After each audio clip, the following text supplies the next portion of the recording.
Hello, everybody. Hopefully we are now live on Facebook.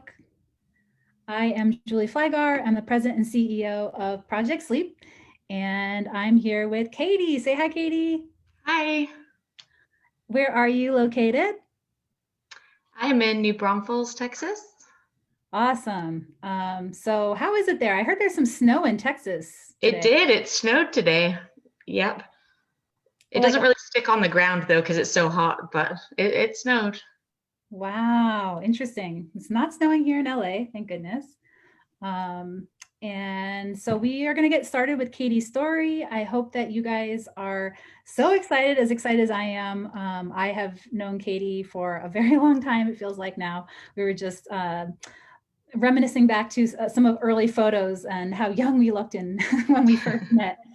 And so before we get started with Katy's story, though, I just wanted to take a minute to share a little bit about Project Sleep's efforts right now. I guess I just want to start also and mention that it's been a really challenging week for our nation. And I just want everyone to take good care of themselves and their loved ones, and just continue to do your best that you can. And, you know, as an advocacy organization, Project Sleep has spent a lot of time at the US Capitol, and it's just such a special place. And so while some of what we've seen there recently is not so great, we really hope to be back there eventually advocating in person, eventually, once that's allowed. But just wanted to say how much we have valued being part of the process of going to Capitol Hill and bringing our voices through our legislative representatives has been such a special process, and we've seen some great results, which is an update I just would mention that late in December, we found out that a program that we had advocated for called the Chronic Disease Education and Awareness Program had made it into the final omnibus bill. So it's that really big bill that got passed at the end of the year. I'm sure you guys saw that in the news. It was a big bill. It had lots of stuff. And part of that was this little program at the CDC that we'd helped advocate to get started. And we think it's really important potentially for advocacy for sleep conditions, but also for other chronic conditions that are misunderstood and invisible and under-recognized and underdiagnosed. So we're really proud to see that advocacy effort get all the way to the end. We got it, we got the goal. And thank you to all of our advocates. That's from people that took action over the last couple of years.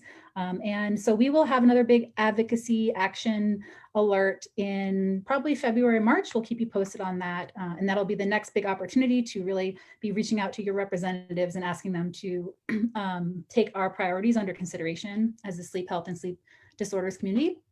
So save your spoons for now on the advocacy, and know that we will have stuff for you to work on in the coming months.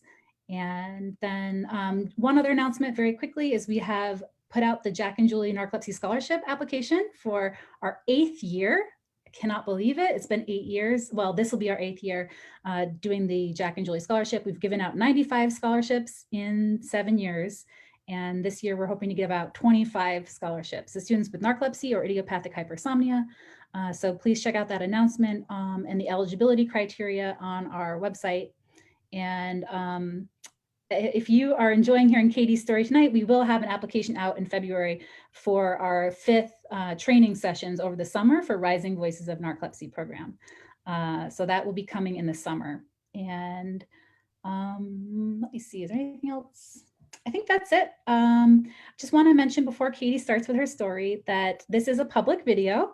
And so please share where you're watching from. It's really fun to see where you're tuning in from, and in the comments on Facebook. And also, as Katy is sharing, please share things that are resonating with you. It's, she won't be able to see that during the broadcast, but afterwards, it's always really fun to go back and see, what about her story is resonating with you. But with that, also remember it is public. And so you won't want to share anything there that you don't want to share publicly, because those comments will stay with the video. And if anything about her experience gives you questions about your own medical situation, we always recommend that you bring those questions to a doctor or a sleep specialist. We do this for educational awareness purposes, but we can't, be giving medical advice at any point. So just that quick reminder. And with that, Katy, you ready to pull up your slides and get started? Yes, ma'am. I am. I will get your bio ready. So Good.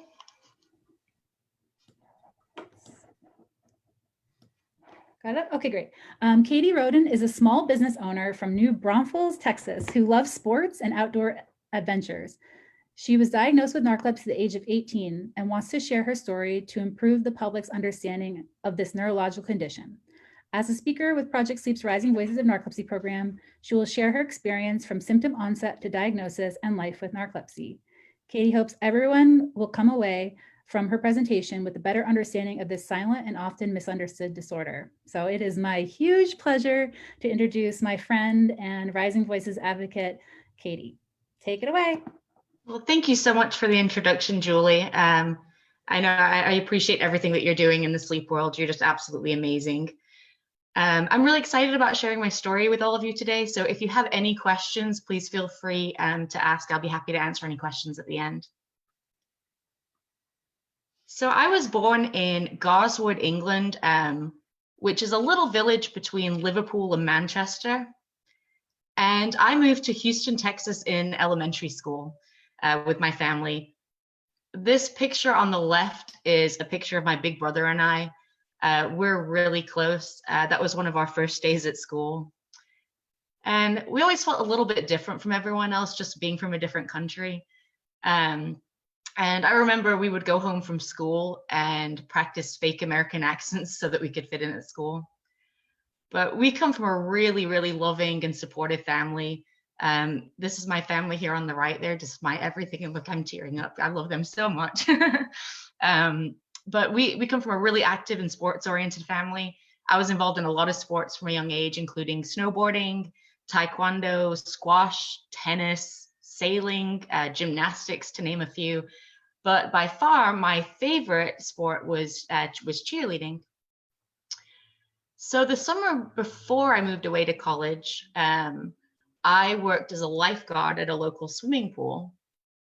And there were a lot of days that I remember being really tired on the lifeguard stand, and I would kind of drift off to sleep. But I always summed it up just to being in the heat all day. You know, being in the heat, I feel like makes everyone a little bit sleepy. So I didn't really think anything of it.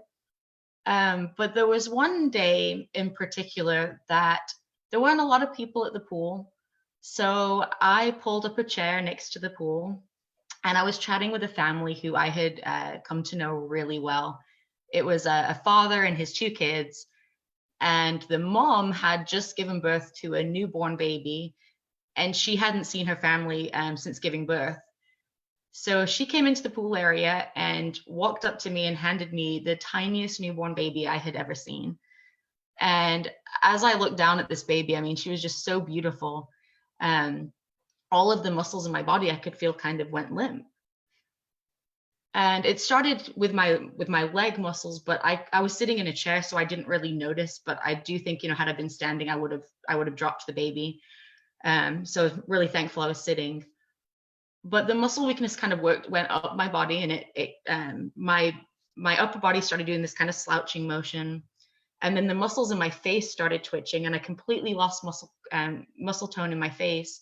And my neck started doing this weird motion. And I mean, I was able to gain control of my muscles after probably a few seconds, but it was pretty scary, you know. And thankfully for me, when my arms failed to hold the baby, she lay peacefully in my lap. And thankfully the family didn't notice, but I just summed it up to muscle fatigue from being in the heat all day. So again, I didn't really think anything of it.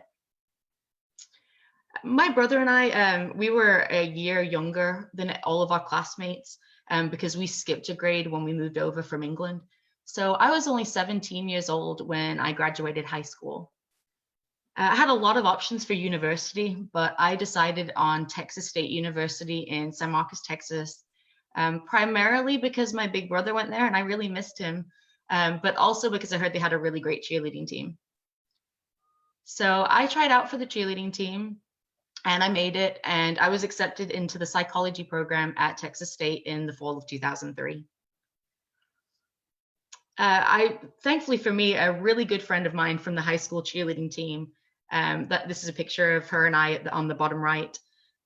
We decided to be roommates. And so we moved into the oldest dorm room on campus in the fall of 2003. This picture on the upper right is a picture of me in our dorm room during that first week on campus.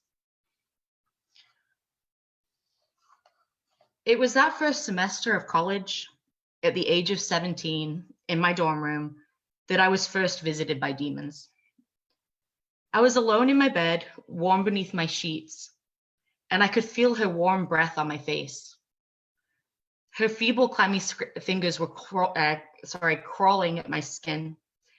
And this evil demon, she was disguised as an old hag, and she was sitting on me, crushing my chest. I was terrified and struggling to breathe. Although asleep, my eyes opened, revealing a haunted stare and morbid grin with a twisted glow of satisfaction. Using every ounce of energy, I attempted to move any inch of my body, but nothing. And then came the voices. There were millions of them, but I couldn't make sense of what they were saying. I could hear radio stations, conversations, and voices all blending into one frightful jumble of noise. I desperately fought to bring myself back to full consciousness, but I was stuck. I was trapped between reality and the dream world. Realizing there was no escape, no chance of moving any inch of my body, I was completely overwhelmed by exhaustion. All of my energy diminished from fighting off the gut-wrenching terror. So I surrendered, giving the old hag the satisfaction of winning, and I allowed myself to drift somewhere into the realm of slumber. I awoke that next morning, and I realized that our dorm room, the oldest dorm room on campus, must be haunted. These night terrors, as I called them, I didn't have another name for them, they started happening every time I went to sleep. And I talked to my roommate, and she was really, really supportive. I was so lucky to have her. And she tried to convince me that it's okay, it's just a dream. But it was more to me than that. All 5 senses were intact. I could feel her warm breath on my face, the pain as her fingernails clawed at my skin. I could smell her old breath telling me that she'd been dead for centuries, and the sounds were loud enough to wake the dead. I was really fortunate again to have my roommate to talk to, and also my big brother lived just down the road, so I would talk to him, and I'm so thankful I had them. I really don't think that I would have survived my freshman year at college without their support. While attempting to study one night, I was becoming drowsy, but I was still fully conscious. And I was standing at the desk, my desk in my dorm room, trying to study, but trying to keep myself awake. And I kept dropping off to sleep and catching myself. And I felt like weights were tied to my eyelids. I was just so tired. And all of a sudden, standing right there next to my desk was this gentleman. He was a Marine, a military gentleman, and he was there in his full dress blue military uniform. It was absolutely terrifying.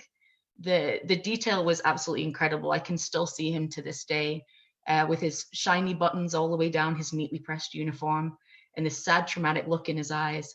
And I mean, it was so terrifying that I let out a loud scream. It was enough to pull me back to full consciousness. And my muscles gave out and I fell to the floor, and my muscles started doing this weird convulsing motion. And once I gained control again, I kind of screamed that I was seeing ghosts. I was walking around like a zombie, feeling like I hadn't slept in days, when in reality, I was getting about 10 plus hours of sleep every single night. And I couldn't understand why my roommate and I had almost identical schedules, but she didn't struggle with falling asleep or being tired all the time. Cheerleading practice. Cheerleading was one of my huge passions, but every time I went to cheerleading, I was so exhausted that I'd just find a comfy place for a nap. I would sleep on the cheese mat underneath the trampoline. There was one day that I slept in the foam pit. I thought I was being really creative, and one of the gentlemen from the cheerleading team did a backflip and landed on top of me. So I just reverted to my signature move, which was sitting in the splits with my head on the ground, like in this picture in the middle, and taking a nap. When I was that tired, I felt like, anything for a few seconds sleep, and that would hopefully, get me through practice. And all of my lectures ended the same. I woke up disappointed that I'd missed the whole class with, words of crooked handwriting, with big black lines scratching out words of gibberish, and drool covered page after drool covered page. Luckily for me, my classmates helped let me copy their notes.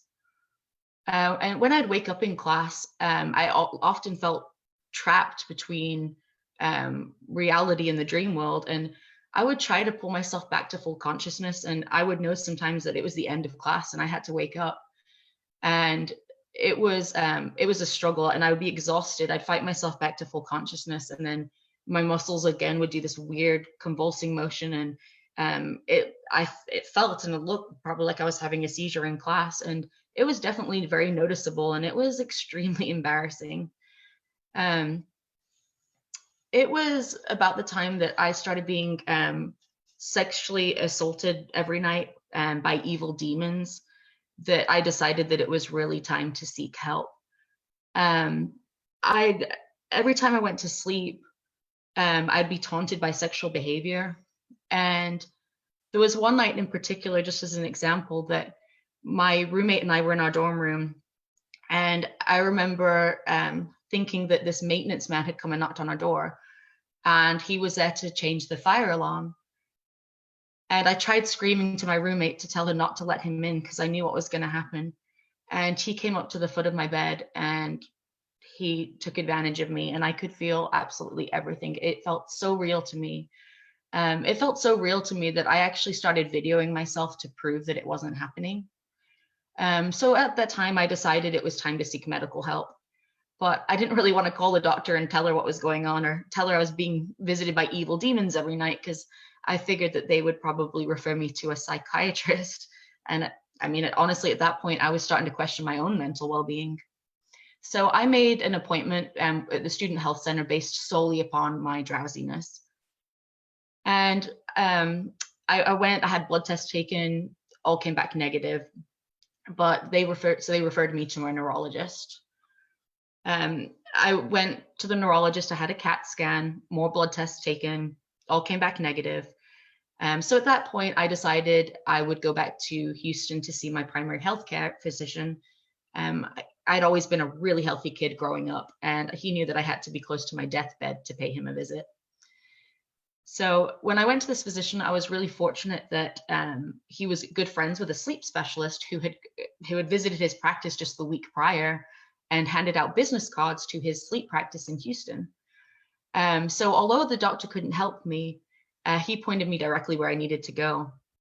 And I was just blown away, or really thankful that the sleep doctor had gone around educating primary healthcare physicians on when to make referrals to a sleep specialist. Because I really feel that without that my diagnosis probably would have been prolonged. So it was, I called the sleep doctor. I went on about a 2-month waiting list to see him, which strangely enough told me I was making an appointment with the right doctor, just because, he was really popular and obviously a lot of people were trying to get in to see him. And it was during that time on the waiting list, I think my family really got a firsthand experience of what I was dealing with of my troubles with sleep.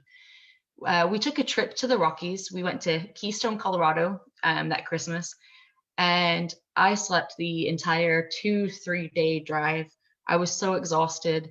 There was one night that my dad stopped in Amarillo, Texas, so that he could sleep that night and get some rest. And it was that night that, with the attack of my brother's underwear, it sounds really silly now. At the time, it was absolutely terrifying.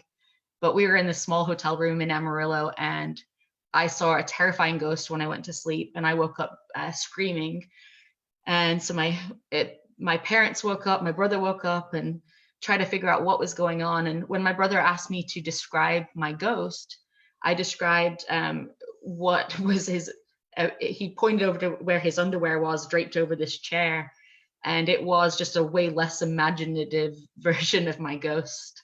So I realized that I was seeing things that were in my reality, and I was just making them more frightening when I went to sleep. So we laughed and joked. That's kind of how I deal with things, is through humor. And my big brother, what big brother would let his little sister live that down? This picture of me in the bottom left is of me when we went to Colorado. I would snowboard down the mountain just to get on the gondola so I could have a nap. I loved snowboarding, but I was just so tired that I would do anything for a moment's sleep. I would often have my family go on if we were on the chairlift, I'd have them go in front of me so that I could have my own chairlift and just take a nap. It's a really bad idea. I don't suggest it, but I would lay down on the chairlift and take a nap. And there were a couple of times that the attendant at the top had to stop the chairlift, and I kind of had to wake up to get off. Or there was one time that I just kept going around, and we joked about it. But after my trip to Colorado, they really understood the necessity to get medical help. When I went back to university, I started an introduction to psychology class, and the teacher mentioned the word narcolepsy. The only thing I'd heard prior to that was from a friend. She briefly mentioned it. And so it was just enough for me to perk up and kind of snap out of sleep long enough to pay attention. I was really disappointed that the subject of narcolepsy covered only a very small paragraph in the 1,000+ page textbook. But just, the awareness that there was a condition out there was enough for me to be able to go back to my dorm room and kind of Google more of the symptoms. So I went back to my dorm room and I went Google crazy. And I started looking up all of the symptoms of narcolepsy. And the one thing that really intrigued me was sleep paralysis. This picture on the right is a famous depiction called The Nightmare, which is a famous depiction of sleep paralysis. And I just remember seeing that and thinking, wow, there are people that are experiencing this. Like, I feel really heard.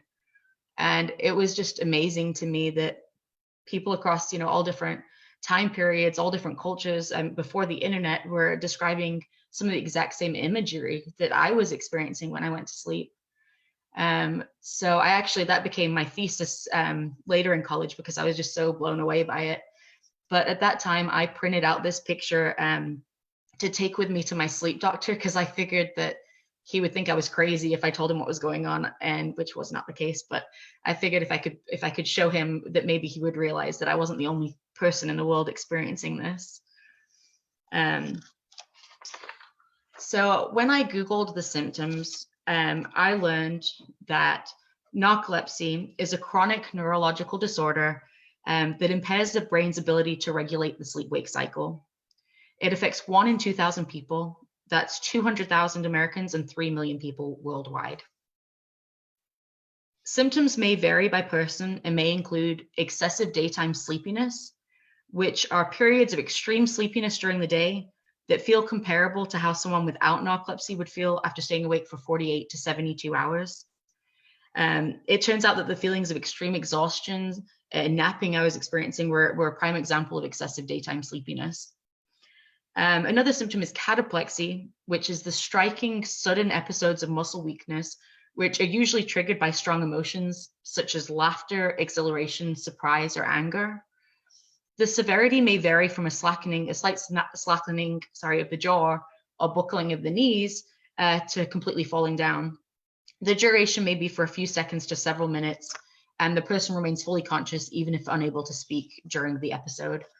So it turns out the muscle weakness I was experiencing when holding the newborn baby as a lifeguard, and my other episodes of muscle weakness, were an example of cataplexy.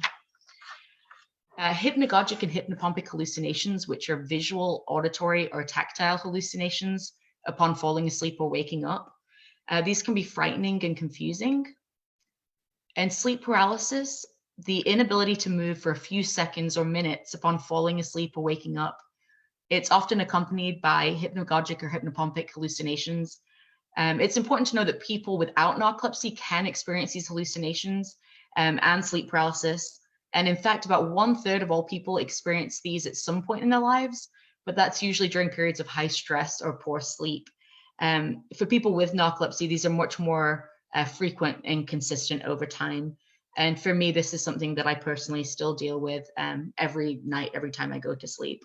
And my poor husband has to deal with that too. So it turns out my dorm room wasn't haunted and I wasn't seeing ghosts. But the demons that were visiting me at night and the sexual behavior I was being taunted with were actually examples of hypnopompic and hypnagogic hallucinations, and often accompanied by sleep paralysis. The last symptom is disrupted nighttime sleep, which, unlike public perceptions, people with narcolepsy do not sleep all the time. Timingness of sleepiness is off with narcolepsy, so one may fight sleepiness during the day but struggle to sleep at night.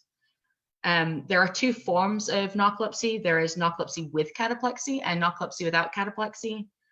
Recent research suggests that narcolepsy with cataplexy is caused by a lack of the chemical hypocretin, which is a key neurotransmitter that helps sustain alertness and regulate the sleep-wake cycle. Less is known about narcolepsy without cataplexy. So diagnosis typically includes a 24-hour sleep study. It includes a nighttime portion, which is a polysomnogram, and a daytime nap portion, which is a multiple sleep latency test, and to record one's brain waves. The diagnosis is mainly based on how quickly and frequently one goes into rapid eye movement sleep, or REM sleep, also known as dream sleep, during these tests. So this is a picture of me during my sleep study. The tests were ended early because they said that it was conclusive for finding of narcolepsy. I had every symptom possible. I had sleep paralysis, night terrors, as I called them, the sleep paralysis and the hypnagogic hallucinations during my sleep study. So I think the technician was kind of surprised because I think it was probably his first time actually seeing that as well. The next day after my sleep study, I actually had a bachelorette party to go to. And so I remember going with these huge chunks of glue in my hair that I couldn't get out. And it was actually that day that I met my college boyfriend. So I met him with my hair. It was a complete mess. But my diagnosis was narcolepsy with cataplexy. I was told by the doctor that I was a textbook person with narcolepsy. And I remember feeling extreme relief and just optimistic that there was medication that would help improve the symptoms, hopefully. And I was just thankful that I wasn't dying of a terminal illness. I did realize after my diagnosis that the symptoms had actually started a lot earlier after experiencing the chickenpox at age 12. Years later, I found a diary of mine where I wrote that I felt like a bad student for falling asleep in class. And this was 1 week after I had chickenpox. So I think that's probably when it started. And then my symptoms just progressively worsened until the age of 18. When I looked back and I realized that during my high school years, I was sent to detention for sleeping in class. I was not a morning person. My poor mom had to fight with me every morning to get me out of bed. So I would get in trouble for being late to school. And I would often ask for the bathroom pass, or just so I could take a quick nap, or I would go to the cheerleading locker room and sleep. I was also in an emergency medical technician class during this time, and the teacher would often ask for volunteers to lie on the stretcher, and I volunteered every single day so that I could just have a few minutes sleep. So my classmates got some pretty good practice with an unconscious patient. So treatments include, there's currently no cure for narcolepsy, but treatment for symptom management varies widely by person and may include wake-promoting, histamine-directed or stimulant medications to increase alertness in the daytime, nighttime medications to increase wakefulness and reduce cataplexy, antidepressant medication to decrease occurrences of cataplexy, and scheduled daytime naps. For me, the most effective treatment has been medication. I take was taking a nighttime medication to suppress cataplexy and help with the excessive daytime sleepiness. Luckily for me, it also helped to subdue the sleep paralysis and hypnagogic hallucinations, and then a daytime medication for the excessive daytime sleepiness. After my diagnosis, I went on a trial study for a twice a night medication that was going to be a new medication that wasn't yet approved. It's always an adjustment with medication, but other coping strategies for narcolepsy vary widely by person, but may include social support, such as meetup groups or social media, and improvement in general health and wellness through sleep hygiene, diet, and fitness. For me, I love hanging out with my friends with narcolepsy. This picture on the right-hand side is a picture of me and my buddy, Joel. He was one of the first people that I met with narcolepsy, and that's us at a Narcolepsy Network conference in 2010. It's always a breath of fresh air. I love all of you guys out there, all my friends with narcolepsy, and I really miss you guys. So life with narcolepsy. After diagnosis, I did continue cheering. My friends and family were so supportive. And I was really fortunate to also have a really supportive boyfriend all through college, who was also on the cheerleading team with me and there to watch over me. For me, the support from my friends and family is huge, but also I like to deal with things with humor. So, which is kind of ironic because my main cause of my cataplexy is humor. So, but it's also caused by other strong emotions. My cheerleading teammates knew when to spot cataplexy. There were a lot of times that I had cataplexy in front of an audience, which was embarrassing. Also, when the music would start for cheerleading, for a competition or at a football game, I would get so excited and there was a huge rush of adrenaline. So I was always frightened that I was going to fall to the ground. And, you know, my muscles did give out, but I just got really good at kind of hiding it or controlling it to where I didn't completely fall over. This picture of me on the left is a picture of me and my good friend, and we're holding the trophies. And I just remember it was a time that we were handed the trophies, and I laughed and my muscles gave out and I dropped the trophies. Cataplexy happened for me a lot. My one time in particular, I was stunting. We were doing a big pyramid, and for some reason they had me as the back spot, and the gentleman who I was holding passed gas, and that made me laugh a lot. And when I laughed, my muscles completely gave out. So I went crashing to the ground, he went crashing to the ground, and the whole pyramid came down on top of me. And we just all laughed. And I mean, that was a kind of, that's what happened, you know? And so when I was in the stunts, I was always scared that my muscles would give out, but my stunt partners were wonderful, and they would they caught me. There was one other time, a more serious time that I had cataplexy. I was on the boat with it was over the summer holiday with my roommate and my mom, and we were swimming in the lake and laughing over something silly, I'm sure, and my muscles started giving out, and I started to go under the water. And you would think at that point that you would think, okay, this is serious. I'm gonna, stop laughing now and hopefully come to. But no, for me, it just was even more funny. So I kept laughing, and then all of a sudden it became serious. I realized that I could drown. So that was another strong emotion. And my mom, she ran and dove off the pontoon boat and came to my rescue. And I was never allowed to swim without a life jacket after that. But so not always funny. There are serious times with cataplexy. I did graduate from college in 2008. And after college, I struggled to maintain a steady job because bosses weren't always understanding of my need to nap. But at the age of 23, I met my husband. I was searching for a home to purchase with my big brother. And I met this real estate agent who sold me a house just one street over from him. So I think, he was trying to get me to move close to him. But we went on a couple of dates. And I think part of the reason that I really fell in love with him was because he seemed to really, really relate to my struggles with sleep.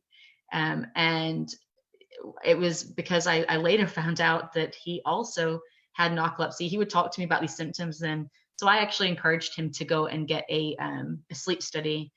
And he did. And he was diagnosed with narcolepsy without cataplexy. So Robbie's dream was to start his own real estate and property management firm, and mine was to do something in the sleep world. So we combined our passions and we started our company in 2013. Our company is 3Z Realty and 3Z Property Management. The 3Zs, ZZZ, stands for sleep. And we raise funds and awareness for narcolepsy. It's great because it gives us the flexibility to make our own schedules and schedule appointments when we're the most alert. For me, I am not a morning person. Thankfully, my husband is, but my clients don't have to know that my morning appointment was actually with my bed. We have napping areas in all of the offices, so my employees know if my door's closed, just give me a few minutes and I'll be back. But I'm really proud of us that we now manage over 100 properties. I think people often think that because we have narcolepsy, we might sleep all the time and not be reliable. And that's not the truth at all. In fact, I think we work 10 times harder. And I'd like to just encourage anyone with narcolepsy not to be afraid, that you can do anything you put your mind to. Success might look a little different, but with a little creativity, you can create your own unique business plan. And that's what my husband and I did. This picture on the left is a picture of an article in the Texas Real Estate magazine on what makes our company unique. And I was really proud when this article came out because we did have a lot of naysayers as well as people who were supporting us. But for me, that was a moment that I was like, yeah, we accomplished our goal. We really did this. So I was really proud of that. I'm also really proud that my husband was voted the best realtor in San Marcos. And I recently won an award for being an inspirational and visionary woman in leadership in my county. So we just really look forward to the future, to continuing to hopefully inspire other people and continue to raise awareness through our company. The thing that we're the most excited about is I am currently 7, almost 8 months pregnant. So we are expecting a little baby, a little girl in March. And that has been a struggle of it on its own. I've been off of medication this whole time, but I know that I've got a lot of friends out there that have narcolepsy that are parents. I know you guys are great parents. So I'm really excited to lean on you guys for support. So because of low awareness, even among physicians and misperceptions, there's an average of 8 to 15 years between narcolepsy symptom onset and diagnosis. I feel really fortunate that I received a diagnosis only 4 months after seeking medical help, even though I did, experience symptoms, I think, or for a lot longer than that. But I'm just really thankful that my diagnosis was a lot sooner than some people have to deal with. It's estimated that the majority of people with narcolepsy are currently underdiagnosed or undiagnosed or misdiagnosed. Common misdiagnoses include epilepsy, depression, and schizophrenia. That's huge. And because of that, that's why through our company, it's really important for us to raise awareness. And also, because of that, in 2011, my husband and I volunteered for an MTV program called True Life, I Have Narcolepsy. We were under the impression that they were coming to film us as a couple with narcolepsy and starting our own business. And that wasn't the case at all. They made it look like I had a really unsupportive husband and that, I was struggling to get off medication. And I feel like they took very small, insignificant moments and kind of blew them up to cater to kind of a younger audience, to make people want to watch. And to me, I was really thankful that narcolepsy was being spotlighted in the media, but I really, there were a lot of stories that I felt, or a lot of things that happened while the crew was there that I think could have been, were a little bit more significant to the life of really the true life of having narcolepsy. One example of that is when the crew was there, I took my nighttime medication one night. And for me personally, when I take this nighttime medication, I have about 15 minutes and it just knocks me out cold. Well, I realized that my dog, I hadn't taken her out to pee yet. So I wasn't living with my husband at this time. I was living with my brother who wasn't home. and I accidentally locked myself out when I went outside. So my medication kicked in and I fell fast asleep in my front yard, and I fell asleep in an ant bed. So I was absolutely covered in ant bites. And my dog, bless her, she got on top of me and she was clawing at me and finally woke me up, and she had ant bites all over her because she was trying to get them off of me. And that next morning, I mean, the camera crew wasn't there that evening, but they were there first thing the next morning to see the aftermath of this, and to see me having to wear a long sleeve shirt, trying to cover all of these ant bites and trying to explain this to my clients because it looked like I had some kind of disease on my arm. And I was also really sick. And so it was just moments like that I think, and a lot of things happened like that while the camera crew was there, that I think that they could have maybe broadcasted. But that's just the true life of having narcolepsy. Unexpected things do happen.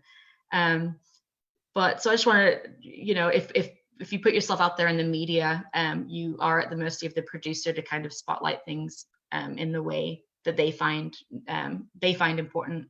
So for me, that's why I'm really, really proud to be a part of Project Sleep's Rising Voices of Narcolepsy, to be able to tell my story on my own terms.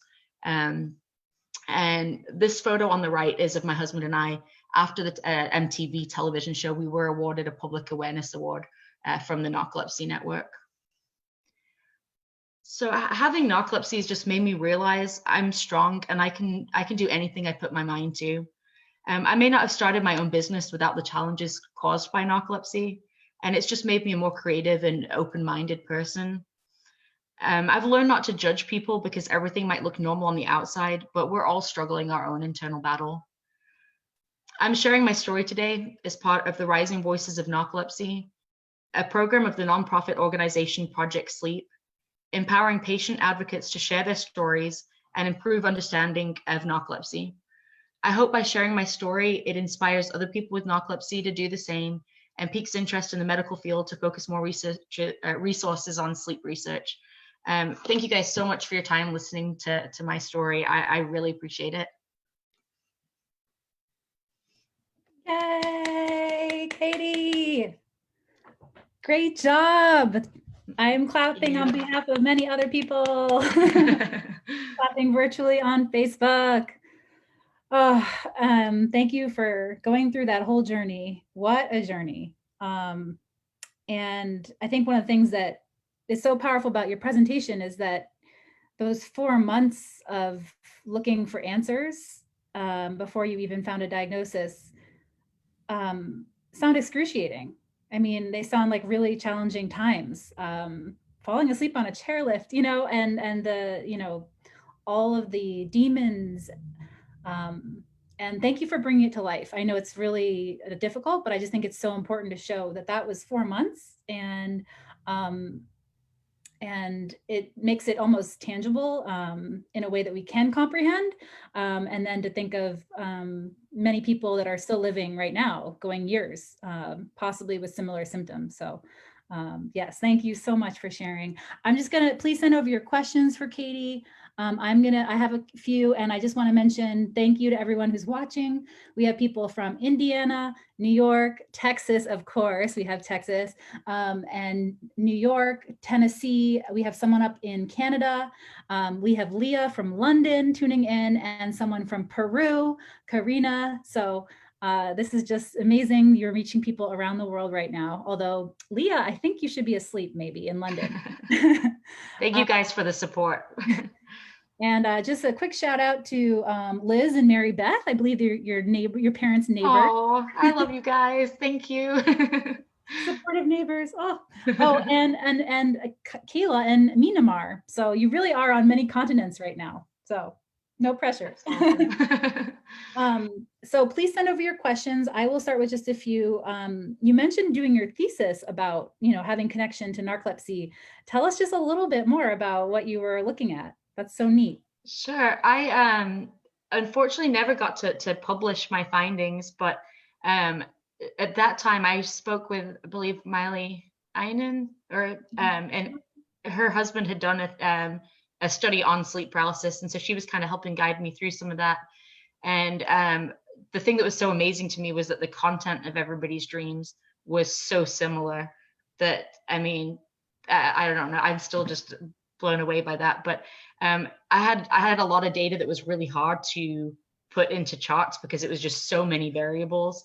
So my teacher and I kind of struggled with that, but it was really, really interesting.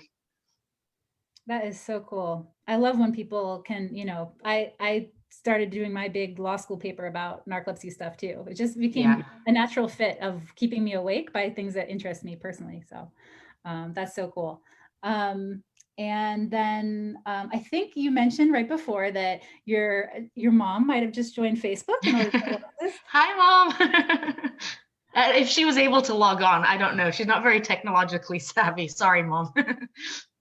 I just think like when you talk about your family support and you got choked up at the beginning and knowing that story that your mom, you believe that she might have just tried to join, even though she kind of had resisted for many years, but like this was maybe the tipping point to get her to join to watch this is like, I think that's just even an example in and of itself of how supportive your family is. So I just wanted to give shout out to Mom. Thank you. I do have an amazing mom, dad, and brother and husband. And friends. I'm just very fortunate. So yeah, I love you guys. You're an amazing person too. So, and then my just last question was about pregnancy with narcolepsy. I know you mentioned it. And, having, two parents with narcolepsy, have you guys talked about managing sleep schedules or, yeah, just tell us a little bit more. Yeah, we weirdly think, and we're probably completely wrong, that because I'm not a morning person. I'm up all night. This is about the time that I start to wake up. So I think because of that, we feel that maybe I'll be really good, at the nighttime, and Robbie can kind of help me in the morning. But I don't know. I mean, we're winging this. We have no idea what to expect. We're really excited, but I do know it's going to be a challenge. And I think one concern for us is, whether or not the baby might have narcolepsy, but we'll jump that hurdle when we get there. And yeah, I'm sure there's a lot of sleepless nights in our future. Well, it's amazing. And just can't wait to continue watching your journey. Like knowing you, I guess, was it in your 20s being on the real true life? Yep. My early 20s. Yep. Now all this is just so cool to see all of this. And let's see. All right, let's go with some questions from the community. We have Karina in Peru wants to know, did you gain any weight? And which medications do you take? Oh, so I thought you meant during pregnancy. I was going to say, yes, I have gained 50 pounds. But I'm guessing you mean gained weight on medication. And I had the opposite problem. I actually lost a lot of weight. And I think that was maybe because of the stimulants I was taking, and I just wasn't eating as much during the day. But I have heard otherwise. I guess before pregnancy, what medication, regimen, because now you've had to come off of, but which treatments, and of course, everyone's different, but Karina was just wondering which, forms of treatment you were using. Yeah. I was taking the, I don't know if I can say the name brand here, but the twice a night medication, which was really, really helpful. And that really helped with, although I would still have sleep paralysis, it really made it a lot less. And that really helped my cataplexy a whole lot too. And then I would take a stimulant during the day. Can I say the name brand here, or would you prefer? That's fine. I mean, no, I think what you said is fine. I think okay. People can, we just try to be a little bit more to the generic language, not to promote any specific treatments or brands. So let's see. Matt wants to know, do you continue to incorporate cheer into your workout and exercise approach? That's a really good question. I would really like to. I miss cheerleading so much. And unfortunately, I don't. I kind of lost touch with that area of my life. But I'm hoping that my little one will really want to get into cheerleading. So hopefully I can get back into it myself. Oh my gosh, that'd be so cool. Well, I don't see any other questions at the moment. I just wanted to, I know one other part of your story. There's so many parts that we wanted to include. but I know that you and Robbie also hit a milestone in the last couple of years, I think in getting a house yourself, right? We did, yeah. It was really nice after helping a lot of other clients, purchase homes, that we finally got our dream home in New Braunfels. So we're really happy about that. And then also another thing that we didn't quite get to, because there was so much, is that you guys host like Narcolepsy Awareness. Tell us a little bit what you've done for Narcolepsy Awareness. We do. Every narcolepsy or World Narcolepsy Day, and what's the word? What am I looking for here? Narcolepsy Awareness Day and World Narcolepsy Awareness Day. We host parties. We've done big paint parties where we've had some of the organizations kind of help us to advertise them, and it's been really great. We've had people, come down from San Antonio, from Austin, to come and visit with us. And recently, I have a good friend, she might be watching, that has narcolepsy, that she actually used our company to buy a house because she heard of, she knew that I had narcolepsy. And so we've been able to connect, and that's been really nice. So yeah, we just do whatever we can. And then at the end of the year, we do donate a portion of our income to various organizations. That's so cool. Okay, we have question from Canada. Do you ever take a break from the stimulants? This has actually been the first break that I've really taken during the 8 months that I've been pregnant. And before that, I was on them, since I can remember, since my diagnosis. So honestly, my husband really likes it. He says he likes me better without all of the medication. And also without the nighttime medication. I think that I don't honestly know that I'll go back on the nighttime medication. And then does your husband, well, I guess we have a question about your husband's medication regimen, but maybe that's for him to share. I don't know how. He won't mind. What's his medication like? Well, he actually, he did try the nighttime medication, and it just did not work for him. He had a lot of pretty bad side effects. So he actually doesn't take any medication at all. He just diet, exercise. Wow. And naps? Do you guys nap? But we nap a lot. we love naps. Awesome. I think that's it for questions. So thank you, Katy. This has been so amazing. And just thank you to everyone for tuning in. And please share this video so that we can continue to raise awareness through storytelling and amazing people like Katy. And tune in 2 weeks. We will have another speaker. I forget who right now, but we will announce that the week of. So stay safe, everybody. Stay well. Take care of each other. And thank you again, Katy, for taking this energy to do this while you're 8 months pregnant.